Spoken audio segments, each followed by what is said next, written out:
Bienvenue sur aularge.eu à l'occasion de cette fête de Noël. C'est Noël aujourd'hui et nous avons entendu qu'un sauveur nous est né. Mais l'attendons-nous? Certes, l'image d'un nouveau-né couché dans la paille, entre un âne et un bœuf, appuie sur le côté sensible, touchant, qui ravive et touche nos cœurs. Cela nous émeut aujourd'hui, mais demain. Qui contemplons-nous vraiment dans la crèche? Un enfant ou aussi un sauveur, notre sauveur? L'attendons-nous vraiment?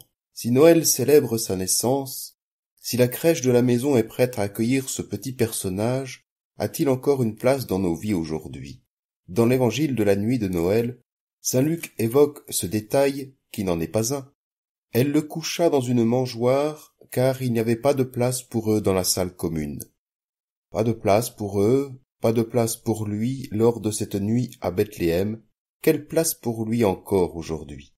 Notre chemin avec les prophètes de l'Avent nous annonçait la venue d'un salut et d'un sauveur. Jérémie, Baruch, Sophonie et Michée nous ont dévoilé ce projet de salut divin, chacun à leur manière.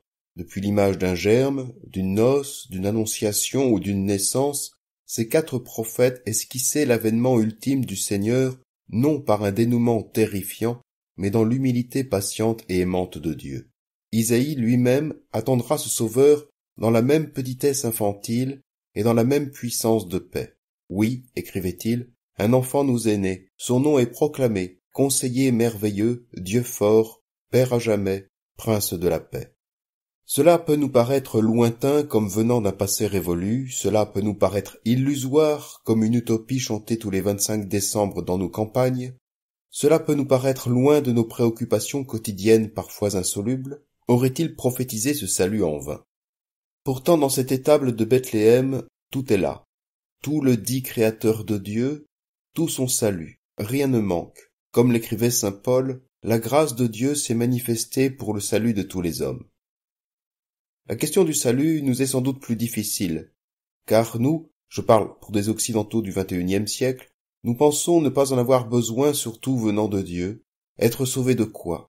Nous nous faisons à juste titre beaucoup d'illusions, en attendant quelque chose du salut de Dieu. Du moins, si nous ne prenons pas conscience que nous avons besoin avant tout de quelqu'un.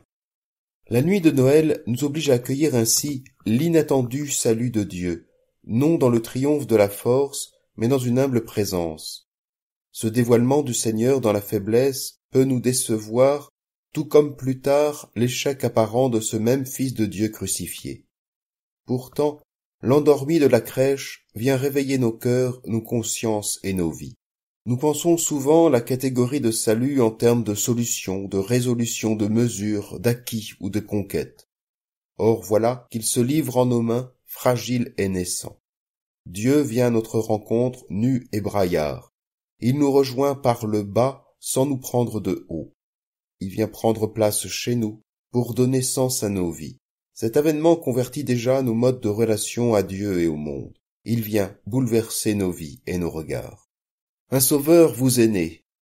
Naître, ce n'est pas ce qu'on attend d'un sauveur. Il doit surgir, combattre, vaincre, triompher.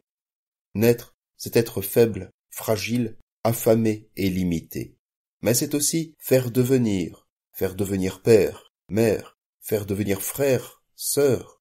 Un enfant change le monde qui l'entoure et ses priorités. Le salut qu'apporte le Christ en Noël, c'est d'abord de nous faire naître avec lui à cette véritable humanité selon le dessein créateur. Le salut est dans cette renaissance qu'il nous offre en lui faisant pleine place dans nos vies chaque jour. Il ne s'agit donc pas de s'émouvoir devant l'enfant Jésus, mais de se mouvoir vers lui comme des bergers vers une simple mangeoire, comme des bergers devenus prophètes. Ainsi, écrivait Luc, après avoir vu, ils racontèrent ce qui leur avait été annoncé au sujet de cet enfant, et tous ceux qui entendirent s'étonnaient de ce que leur racontaient les bergers.